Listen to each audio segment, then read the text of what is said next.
What's going on YouTube? It's Phil here back with another video. So it's Thursday. I'm just about to head to work. I've got a little bit of a later start. I thought I'd make a quick video. And something I've been thinking about recently and I promised to make a video about earlier was about a little bit about my journey with spirituality.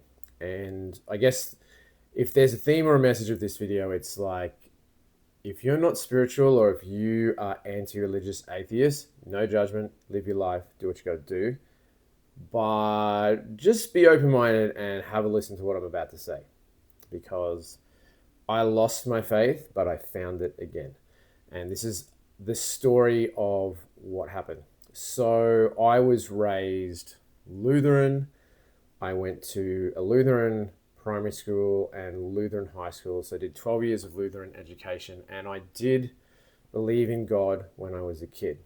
And my parents weren't the Bible bashing kind. My dad's not religious at all. He's not spiritual at all. My mum was, and then she lost her faith too, but she regained her faith after she got breast cancer. And then she started getting more involved in the church again, and that really helped solidify her faith. And it's funny how things like that can happen when you're presented with a great difficulty or challenge, and you need divine guidance and assistance in those times. So that sort of happened to my mum. But what happened to me was I went through this very quite strict religious Christian education. And, I believed in God. I was in choirs as a kid. I sang the hymns. And there was a certain amount of indoctrination and it was quite full on. I'm not going to lie. I'm not going to try and present this as if religion is the answer. I'm just going to tell you my experience. But the way it was done was it was very fear-based and shame-based, unfortunately. And that's not how religion needs to be, but the way I was indoctrinated into religion was very fear-based. It's all about sins. You're bad, unworthy, guilty, and I never really felt God's grace. It was more of a fear-based approach that they used at this church, and that's not uncommon. So long story short, there's a whole story here, but I won't go into it.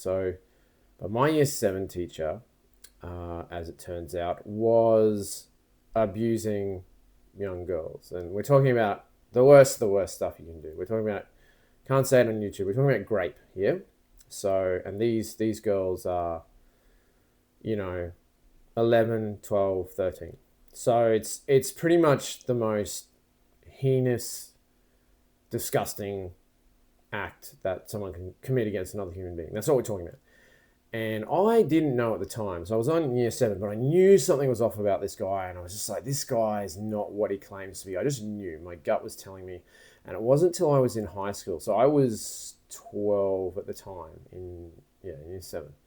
So I knew something was off, and then I graduated and went off to high school. And it wasn't until my second year in high school, so I was in year 9, that I found out what was actually going on. And this teacher had been asked to leave the school, and it started to come out what had been going on. And he was basically moved on, but he was never, ever held accountable for what he was doing. It was all hushed up by the church. It was a big cover up. So if you've seen Spotlight with the Catholic Church, it was exactly that situation. Not on the scale of, systemic, as far as I know, not systemic cover up, but it was definitely all the people around, people in authority, closed ranks and protected this guy. More than protected the guy, protected the reputation of the church, and this guy was quietly moved on. And he just went to another school and set up camp there and started doing the same thing. So, but it wasn't till I went to high school, one of the girls from my primary school, and she told me that this guy had tried to, do things to her best friend. I don't think he got as far as he did with some of the other girls, but he was trying to abuse this girl too. And she actually was the principal's daughter, and she went to her dad, and her dad didn't believe her. That's how bad the the naivety, because I honestly think I wouldn't, I just don't want to believe that guy deliberately did that, because that's just too, my mind couldn't get around that. That'd be too much of a brain bender for me, but who knows? But I think he was just naive, and he was like, especially like, no, my daughter would have told me that's never happened, head in the sand, la la la. And most people, honestly, they just, probably good people are naive when it comes to evil. Evil's there, and they just, because they would never commit acts like this, they don't want to believe that that sort of thing is possible. Not only is it possible, it's a lot more common than we're willing to admit and we're willing to talk about. Although it's gotten better recently, like these things are starting to come out and getting talked about.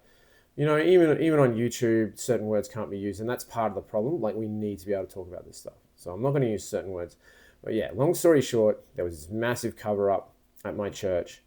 And so I really only concretely found out that was going on when I was 14, when I'd left that school. But I was in another Christian school. And that's when I just went, no way, I'm out. Like, I was already struggling with adolescence and change of school, change of friend circle, all these things were changing. And I just looked at this and said, no way. These guys are a bunch of hypocrites. They're protecting abusers. I'm out. I'm like, I want nothing to do with this church, nothing to do with these people. I told my mum I'm never going to that church again. I discussed it with my parents. My parents just seemed way too blasé about it, which was another thing that blew my mind. Thank God this guy wasn't into little boys. Little girls were his thing. But I said that to my mum. And they just kind of like awkwardly, nervously, people just don't want to deal with it. They stick their heads in the sand, which is another thing that totally blew my mind. So that's basically what happened. I was just like completely disenchanted. Disenchanted doesn't even cover it. It's like I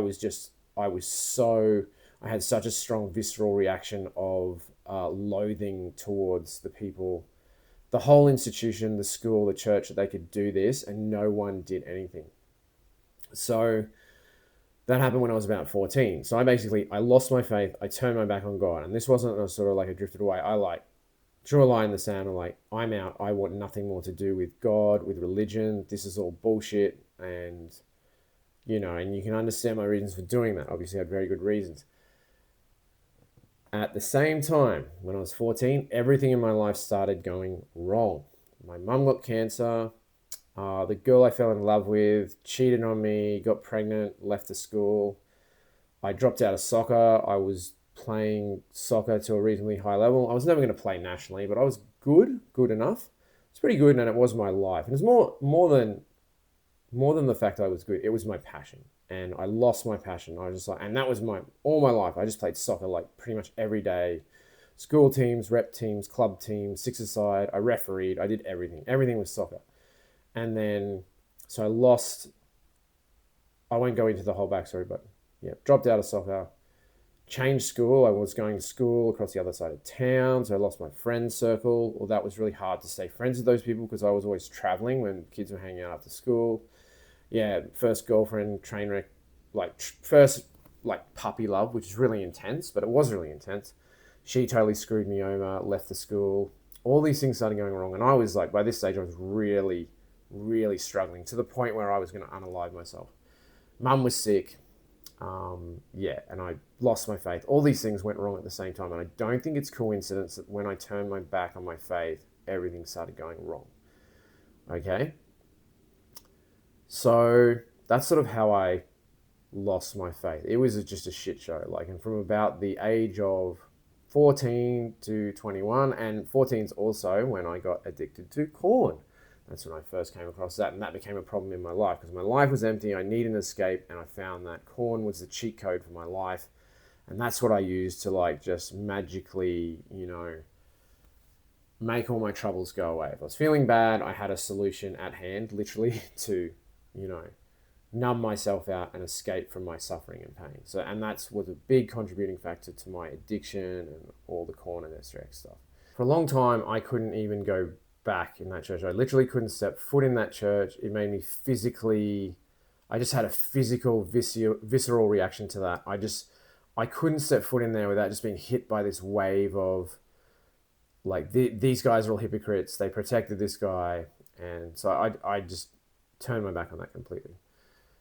And, I'll fast forward a few years. A girl in my dance class actually, I was talking to her and she was saying, oh yeah, there was this teacher at my school and he's just been done for, extrajudicial assault. And she's telling me about it, and I'm like, wait, I'm starting to join the dots. I was like, oh, wait, she's a teacher at a Lutheran school, and it turns out it was the same guy. So this is like 15 years later. So this guy had moved from my school to two other schools and then gone to her school. So three other schools in the meantime doing the same thing. So destroying lives all around him. And finally, he got found out. He got exposed and he got sent to jail. The original jail sentence was something ridiculous. He got like 14 months for the worst crimes against human beings you can imagine, which was a joke. And then the premier of the state got involved and pushed to have a higher sentence. But I still think he only got like a 3-year sentence, like 5 years suspended. I think he only ended up serving like 3 years, which to me is ridiculous. Which is another thing. And I was like, oh, like how can society protect these people? Like, and that was another like confirmation that yes, screw the church, screw religion, screw this God dude. I'm done with all that. And fast forward a few years later, I'm still struggling with corn and SGX addiction. I get to the point, and I won't go into the turning point too much, but it was basically I was in a long-term relationship of 7 years, and I got to this point where I was acting out in this relationship, and I couldn't cover it up anymore. So I was acting out with corn. I was cheating. I was not being a good person. I was being a sinful...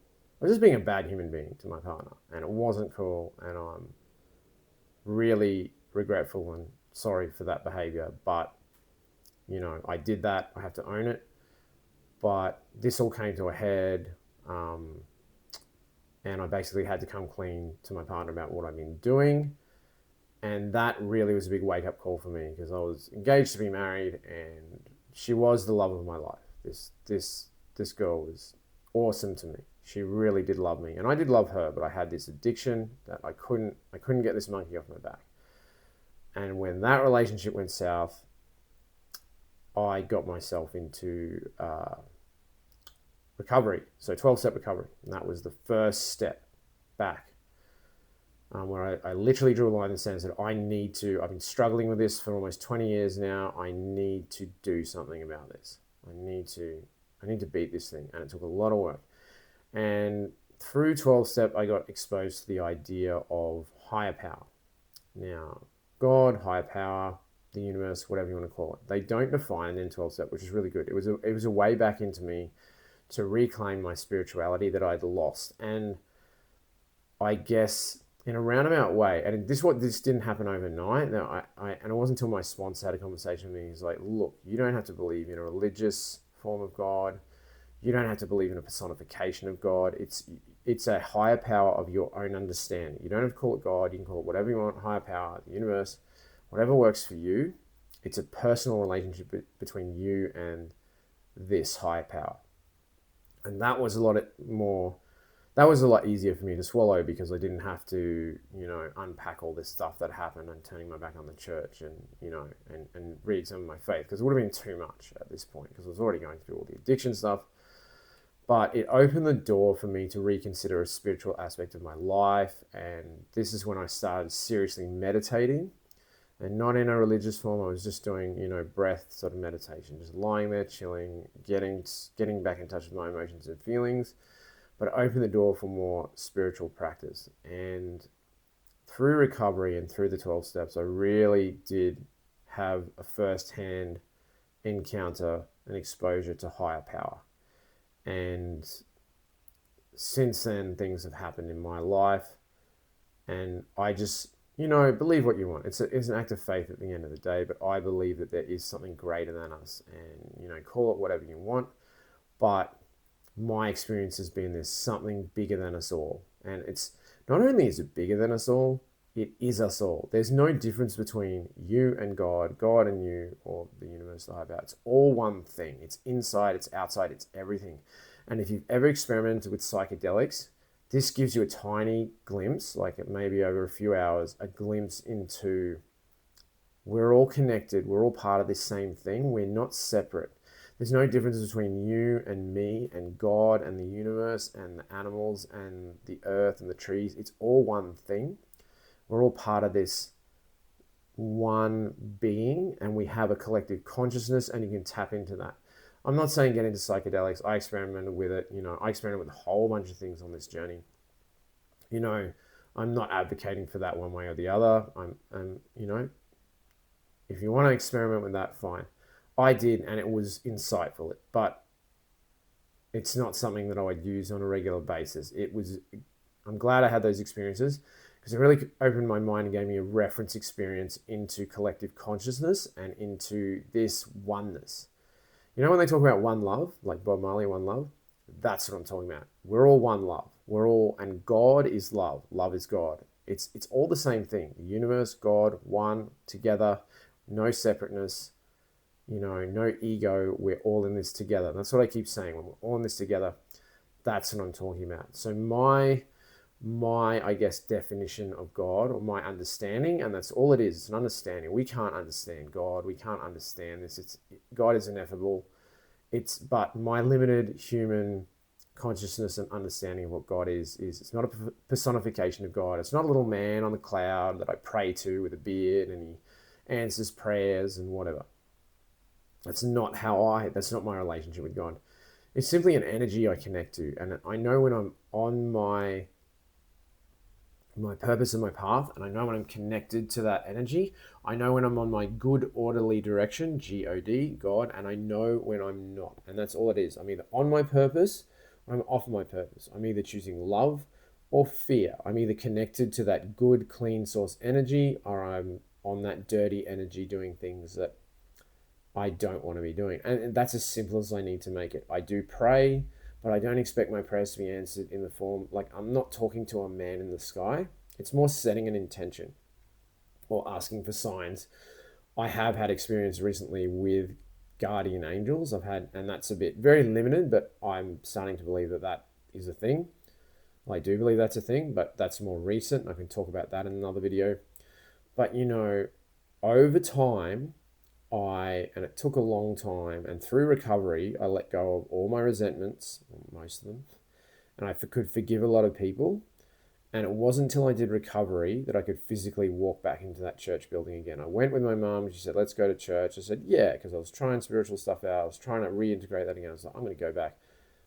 But I had to make a conscious effort to forgive that institution. Most of the people had moved on, but I still couldn't go in the building. And it wasn't until I'd been through 12-step recovery and done a lot of work on myself, I went back into that building. I was like, I don't have that reaction anymore. It's gone. That resentment is gone. It was like a weight lifted. And here's the thing. I realized I'd thrown the baby out with the bathwater, because when I think back, I had all this resentment against the church. I was like, oh, screw them all. They're all a bunch of hypocrites. Fuck this, I'm out. When my mum got sick, when I was 14, I was really doing it tough. And my mum got cancer. This will always stick with me. Nobody reached out to me to help. But there were people from the church who I didn't know who did things for me and my family. They just cook a dinner. Some lady that I didn't know, or I didn't even like, some of them I did know, kind of knew, and I didn't like, would just show up with a week's worth of frozen casseroles cooked for us. And nobody else did anything. Nobody else helped my family. Nobody else helped me. But people from the church did. And that always stuck with me. So it's like, it's in the back of my mind. And then I'm thinking back, I was like, wait, there were good people at this church. There were people who were good people who would just like selflessly help out when another human being needed help. And that really stuck with me. So there were good people in that church, but I really turned my back. And here's what I did. I threw the baby out with the bathwater. And that's, if there's a message I have from this video, I'm not telling you got to go get religion or spirituality. Live your life. You're on your journey. Do what you got to do. But don't throw the baby out with the bathwater. That was the mistake I made. And, I don't know if I could have done any differently if I went back. I'd probably go through the same process, because those sins were too big for my little adolescent child brain to handle. But I still threw the baby out with the bathwater. I turned my back on good people there. There were good, righteous, human beings in that place, and I saw them through their actions, not their words. I saw through their actions that they were good people. But I turned my back on all of it. And what I realized is religion is just a man-made institution. Religion isn't God. Religion is a separate thing. Religion's a man-made set of, rules and indoctrination and, rituals and, codes and texts. It's man's attempt to define something divine, and it's always going to fall short. It's never going to be true or accurate, or it's never going to be enough. But that's because we're all human. But that doesn't mean there's no value there. There's a lot of really good teachings in religion, just generally speaking. Just the general things that most religions tend to preach. Do unto others what you would have done to you. Like the golden rule: treat others how you want to be treated. Be respectful of people. Don't lie, cheat, steal, that sort of stuff. Most religions have some form of these. They have a moral code, a moral compass. They have social rituals, community. They have all these things that are really, really valuable that society has seemed to turn their back on at the moment. Like society has shredded the nuclear family. Family is really important in religion, and as is community, and we're becoming more and more disconnected. And at least religion and churches are trying to preserve that. I'm not saying they're perfect. I'm not saying they're without their problems. There's been really massive problems within churches, within religion.